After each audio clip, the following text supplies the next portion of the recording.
Welcome back. So in this video I'm going to be showing you how to crop video in CapCut PC.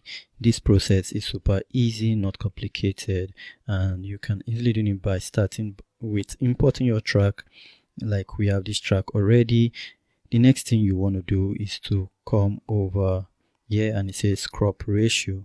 Okay, so you want to do this, you want to crop it. You have to follow these dots. Either you press on your left mouse click button and move it to this side and position it where you want it to be.